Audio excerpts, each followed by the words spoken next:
Hello everybody and welcome to the channel. So in today's video we are going to be talking about the match between Barcelona and PSG, and in this game Barcelona has lost 4-1 at the Camp Nou. So look, it was a very devastating loss. This was a game where we actually thought that we actually had something, right? We actually thought that we were going to come out this match and actually come out with a great win, but it wasn't the case. There was elements within this Barcelona team in this game that we have seen before from the past tournaments in the UCL. And right now we are in the heat of the moment. I know there are a lot of news outlets and a lot of people out there in the media stating that this is going to be Messi's last UCL with Barcelona. This is going to be the definitive moment where Messi is going to be saying goodbye because this Barcelona team can no longer compete for the Champions League. We are in the heat of the moment and there is going to be a lot of bad reactions coming out from this game. But the main reason why I'm going to be making this video tonight, it is because I do want to give you guys some sort of peace of mind to understand where this Barcelona team is actually at, and I'm going to be explaining that throughout the rest of this video. And the way that I am going to be formatting this video is that I am going to be talking about the first half, the second half, and then give my overall review of this whole game. So if you guys are new here, welcome to the channel. I'm happy that you guys are here. Welcome to the family. So let's get to it. So starting with the lineup between Barcelona and PSG. Barcelona lined up in this format. We have seen a 4-3-3 come into play. We had Marc-Andre ter Stegen in goal. We saw Messi, Dembélé, and Antoine Griezmann start in that front three. It was a very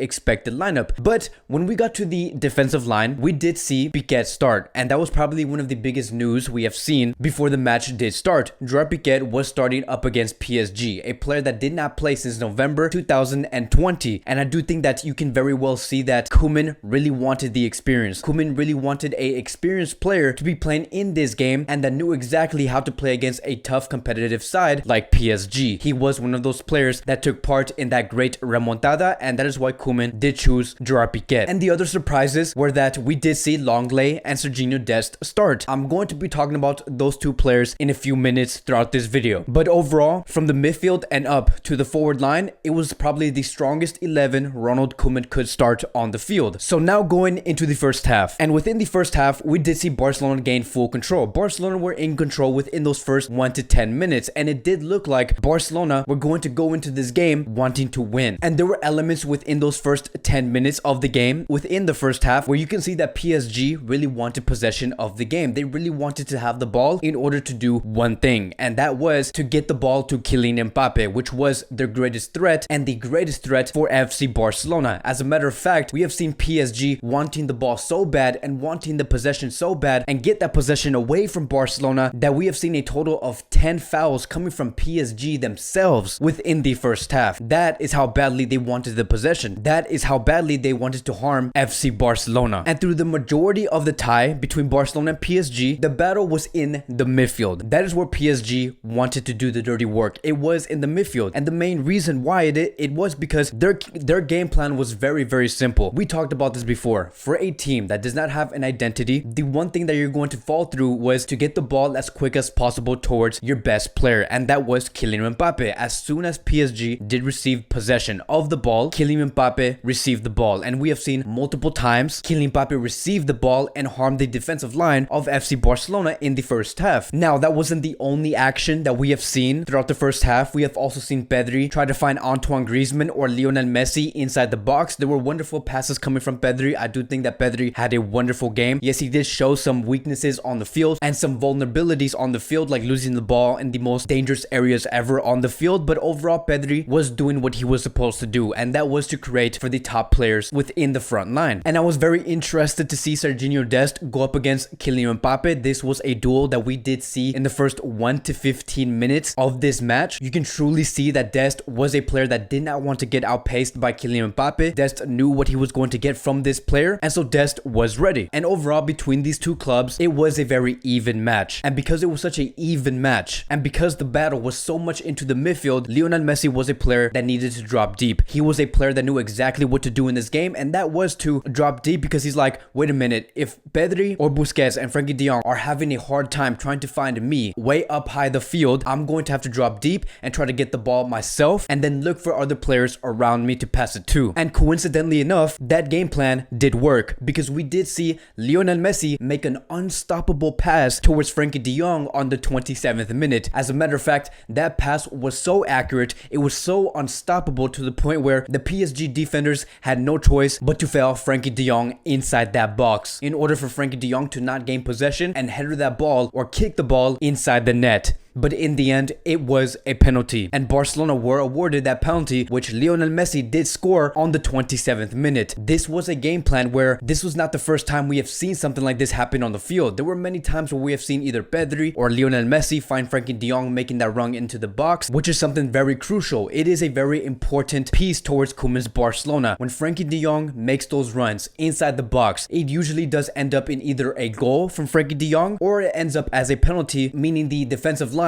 had to foul Frankie de Jong inside the box. But Messi scored. Messi scored a stunner penalty. It was a beautiful penalty. Barcelona were 1-0 up and the spirits were very high. Everyone did assume that Barcelona were going to win against PSG at the Camp Nou. But later on, we have seen that PSG did not let their guard down, because 5 minutes later, we have seen Kylian Mbappe score on the 32nd minute, and it was a wonderful goal. It was a world-class goal. The 2018 Kylian Mbappe from the World Cup did show up against Barcelona in the round of 16, and it came through amateur defending, especially for Longley. I do think that Longley was just not capable enough, and nor do I think he is capable enough to take on a quick, pacey player like Kylian Mbappe. This is not the first time we have seen Longley get ran through like that. This is not the first time we have seen Longley get embarrassed like that in a high-stake game. And this is where I do want to go back into the starting 11, where I did reference I was going to talk about these two players later down the road. I'm going to be talking about Longley for a second. When you know that you're going to be facing a PSG team that has Kylian Mbappe on their side, on the left side to be more specifically, you want to have a defensive line that's very young and ready to compete when it comes to a 1v1. A group of players that do have fast reflexes and have great instinct, because that is what Kylian Mbappe is, and that is what he did show in his first goal inside the box. So why not put a player like Mingueza right next to Gerard Piqué? Why would you place Longley, who has shown time and time again that he is a player that will cause problems in your defensive line, that he is a player that when that player has fast instincts and knows exactly what to do inside the box, he will not defend that specific player. Longley has shown that throughout the whole course of this season, and I don't get why Koeman would start Longley in a game like this. There is a reason why we have placed Mingueza into the first team. Mingueza is a player that does have the reflexes and the instincts. You don't have to be the best defender in the world or have the most experience in the world to be alongside Gerard Piqué, because that is what Gerard Piqué has. What you were missing in that defensive line was another center back that had great reflexes, not another player that just had experience coming from an 8-2 loss against Bayern Munich or coming from a 4-0 loss against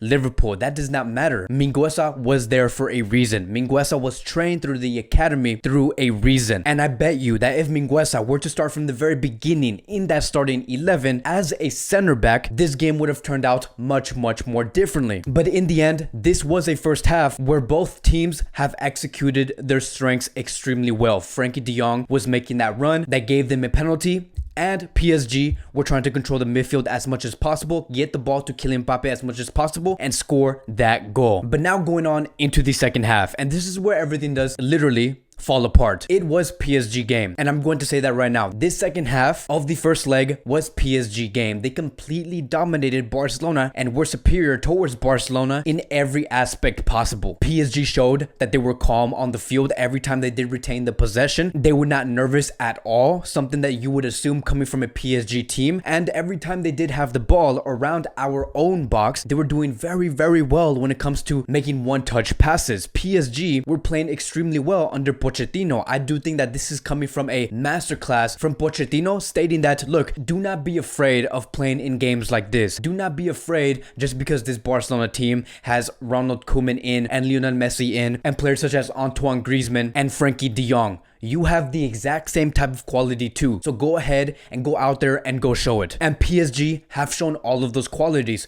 Props to Kylian Mbappe, props to Verratti, and also props to Keane for being such a superior team compared to Barcelona. And one of the key moves that Pochettino has done within that second half of this tie was that he has placed Kylian Mbappe in a more centralized role. Kylian Mbappe was not playing how he was playing in the first leg. The main reason why we did see Kylian Mbappe take take on players such as Busquets, Lenglet, Pedri, it was because his duty was to go more into the center because they knew that, okay, if Dest is not going to allow Kylian Mbappe to play on that left side, which was Barcelona's right side, why not put Kylian Mbappe and shift him into the middle, which was brilliant, right? It's very basic, but also very brilliant because if you put Kylian Mbappe in the middle, you're going through Busquets and Lenglet and Piqué. You're not going through Serginho Dest. And so it was a great chess move coming from Pochettino. And it also allowed Kylian Mbappe to connect very well with Verratti. And then fast forward towards the 65th minute, we have seen Kylian Mbappe score the second goal. And Barcelona were paying the price. They were paying the price because, for example, Lenglet was starting and they did not have the correct attitude from the very beginning of this match. Barcelona seemed very afraid that PSG looked so much more confident and so much more superior in the middle of the pitch, and they crumbled. And we have seen this movie before. Moving on to the 70th minute, Keane started to score. He was left unmarked inside the box. Again, it did look like Lenglet let that ball go through him. I do think that Frenkie de Jong should have also tracked back and marked Keane and be fully aware that Lenglet is not going to be capable enough to mark every man inside the box. And then after that goal coming from Keane, it was 3-1. PSG were looking much more superior and they looked much more comfortable. And this is where I really question Koeman's decisions, because after that goal was made, Koeman made 3 substitutions. He brought in Pjanic for Busquets, Trincao for Pedri, and Riqui Puig for Gerard Piqué. Because of these substitutions, that meant that Frenkie de Jong had to play as a center back. And that is where, again, we all question, why would you want to put Frenkie de Jong as a center back when he was your only player and the only reason why Barcelona scored that first goal in the first half? That makes no sense. The decisions and the substitutions coming from Koeman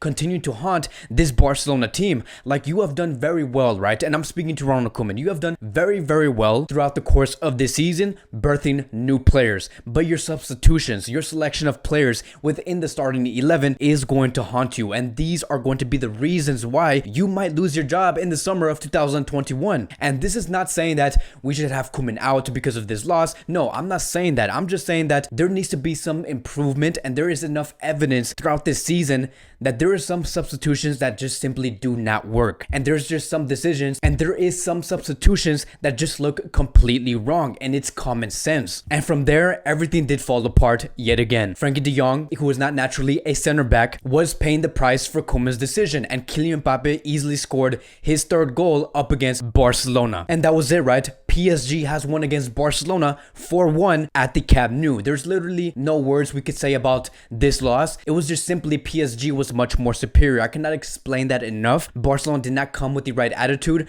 This is the third time in a row where we have lost with no dignity, and this is also the first time that with Barcelona's loss today against PSG at their home, it was their first time in history in order to do that. And now going into the second leg, which will be in France, Barcelona is going to have to win 4-0 up against PSG without conceding a single goal. Literally, Barcelona is going to have to repeat a remontada, but in France. It is not going to be at the Camp Nou. My respects towards Pochettino and his brilliant chess move. My respect for these PSG players for coming with the right attitude. I do think that Barcelona have shown their vulnerability. I do think that there's many things that this Barcelona team does need to work on. I don't think that this is the time where we need to say that Lionel Messi is going to be leaving Barcelona as soon as the season is over, because the season is not over until it's actually over. That is all I do have to say. For the Barcelona fans here who truly love this club, it is not over yet. This Barcelona team, and especially this team under Ronald Koeman, can improve, and we could get a great result going into the second leg once our players